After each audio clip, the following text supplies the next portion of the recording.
Hey loves, welcome back to my channel.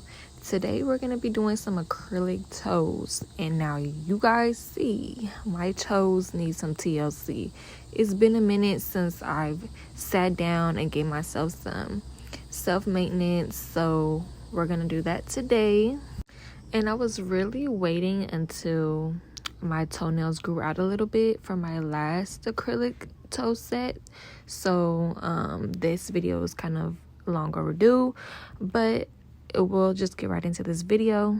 So the first thing I applied was some cuticle softener, and then I'm just taking my cuticle pusher and just pushing my cuticles back, just making sure to kind of remove that dead skin as well. You guys can see the buildup on my tool.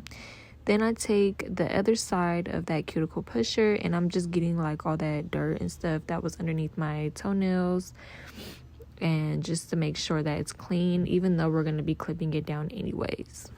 And then now I'm just taking my nippers and I'm just taking off that that cuticle that we just pushed back, which also helps with lifting. So this is a very good tip. So I think that I do often, or used to do often, was just push back the cuticles and then just nip my cuticles, but I just feel so much better using cuticle softener even when I'm doing acrylic nails, just because it just helps soften the cuticles better. I just always hate having to cut it when it's so rough. But yeah, so I'm also taking my nippers and I'm just cutting my toenails down and just making sure they're the right length for me. And now I'm taking my 80 by 80 grit file and I'm just filing my free edge and my sidewalls to make sure that my toenails are straight across. Honestly, it really isn't important to do this step, but I just do it just because when you're doing an overlay, you don't necessarily have to have it straight if you want that shape, but it will just help you better to mold that acrylic into a straight shape instead of having to work harder to get that shape.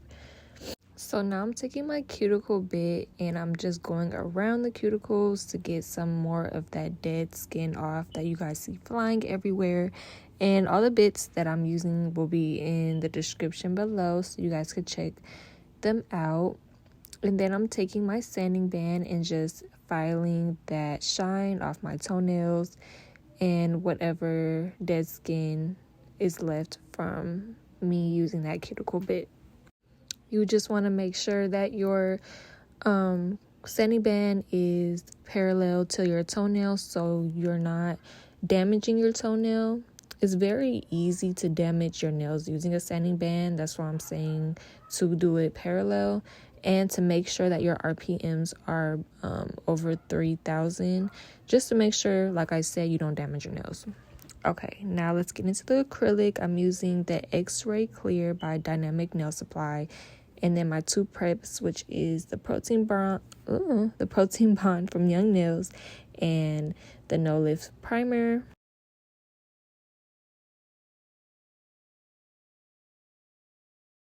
And I just want to say this: if you guys are using a multi-use like little spatula type thing like this, make sure you guys are disinfecting that before you use it on another client, or you guys could buy like disposable ones.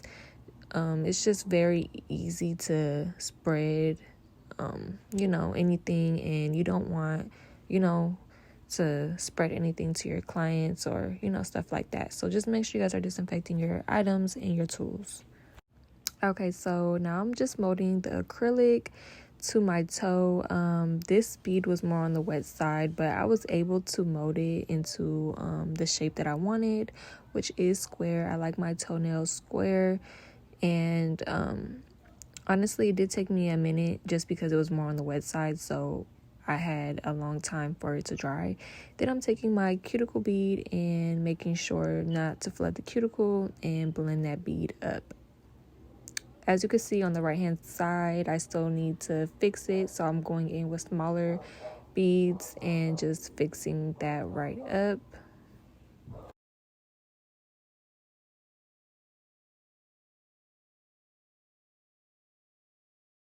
And you always want to make sure that your brush is clean. That's why you always see me wiping my brush on something, just so you don't get any acrylic stuck in your brush and it stays clean. So for my smaller toes, I'm using the one bead method, and my beads are on the wetter side, but I kind of do know how to mold my toes, my acrylic, so it was kind of easy for me to do a one bead method. I do have a video on my one bead method. If you guys want to check that out, I will have that linked below as well, so you guys can see how I do the one bead method. But yes, once your bead is on there, you can mold it. Usually my beads are pretty wet, but it's just something I need to work on. And yeah, you just see me molding it into that straight shape.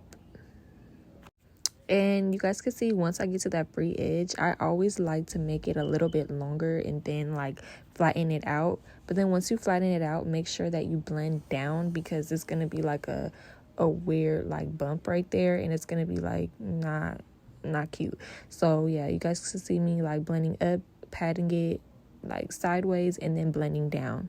So yeah. And I really try to just make sure that my beads are small, because I don't like thick toenails. I like them looking natural. So yeah, just make sure that when you're picking up smaller beads, your beads aren't on the wet side.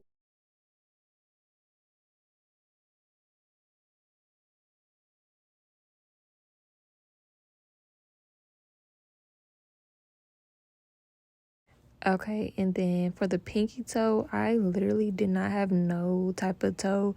And once you learn how to, mold your acrylic without tips, like practice doing overlays on your fingers or practice on somebody else, it's going to be easier for you to do your own like toes when you don't have toes. And you could pretty much mold it into any shape that you want to. You could always file certain parts off and underneath the toe as well to make it look more natural, which you guys will see in some more clips down the line. But yes, that's pretty much what's going on here. So after I do my other toes, I am going back to the first set of toes, and I'm taking my file again and filing my sidewalls and my free edge. Just make sure that your toes are dry before you start, just so you're not filing off any acrylic. You could tap your file on your acrylic and it should sound very hard, and that's when you know it's dry. So I'm taking this bit right here that I just showed you, and I'm just using that to clean up my cuticles to make it seamless. And you guys can see, because like I said, I don't like thick toenails, so yeah, I'm just going to be using that on all my toes.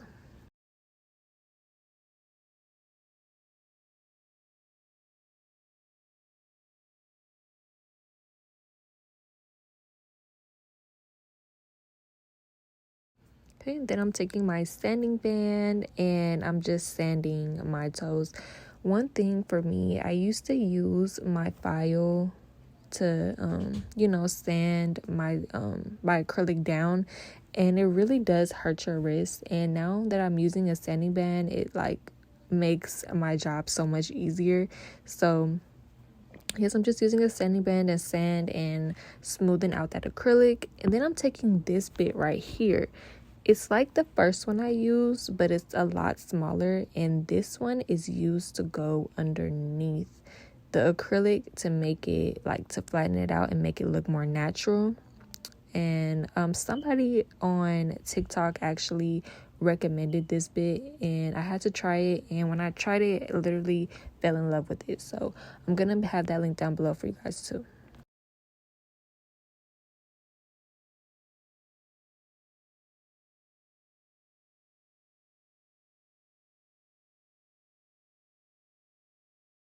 So I'm just gonna repeat these steps on all my toes, and in the same order, so my file and then all my other bits, and you guys could just see me do that here.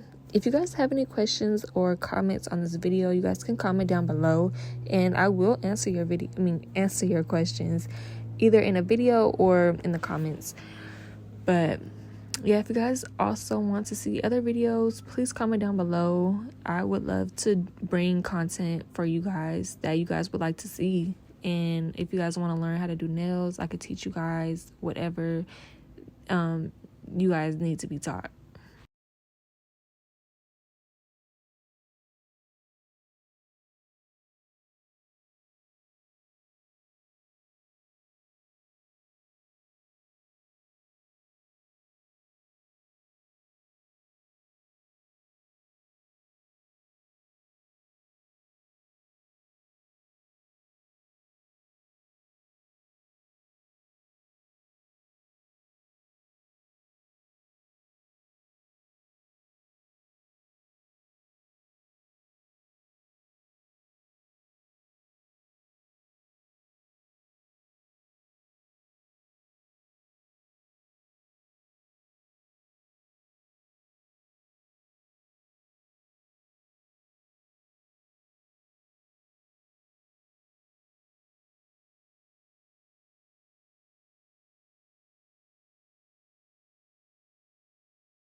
Okay, so I'm just gonna be spraying my toes with some alcohol just to get off all that dust, and I'm using a dust brush and just brushing my toes front and back and between my toes just to make sure that all that dust is gone. You don't want none of that lint or dust on your toes when you're doing your polish. Usually I do use base coat, but usually I don't, and honestly, like, it comes out pretty smooth. So I'm just using one coat on all my toes. I don't do two, I just do one because the color is pretty opaque, so I don't really need to. But yeah, I'm just gonna polish on my toes and then cure for 60 seconds. So I did end up messing up my big toe, but I went and I fixed it off camera. You guys will see that it starts to like to crack, and that's because I only cured it for 30 seconds, and my toe wasn't in the lamp all the way. So just make sure that you guys are curing for the full 60 seconds and your toes or your hands are in the lamp at all times. Just make sure that it's in there, okay? And if you guys could see how I'm polishing, I'm not like just putting the polish anywhere. Like, I'm pretty much putting the brush right above the cuticle and pushing down and then pulling up, because you don't want to flood that cuticle with all that polish. And you guys could see like there's little like marks on the sides of my toes. You guys could use a cleanup brush, but I just didn't have one handy, so I just left it. It's gonna come off, but yeah. And then I'm just using my favorite top coat from, I think it's Cuticle or something like that. And I'm just polishing my toes with this top coat gel.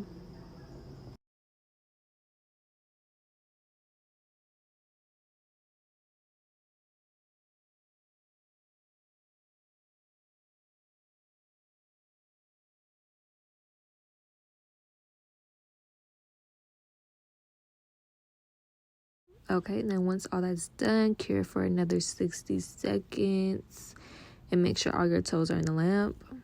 Okay, so one tip to make your toes super crispy is to use your file on the sidewalls and your free edge. And then after that, you're going to want to use your cuticle oil to just moisten your cuticles and your toes. And that's pretty much it, guys. Thank you guys for watching my video. If you guys like this, please give this a like and a subscribe. If you guys want to see more videos, comment down below and I will be bringing you guys more content. Thank you guys for watching. Bye.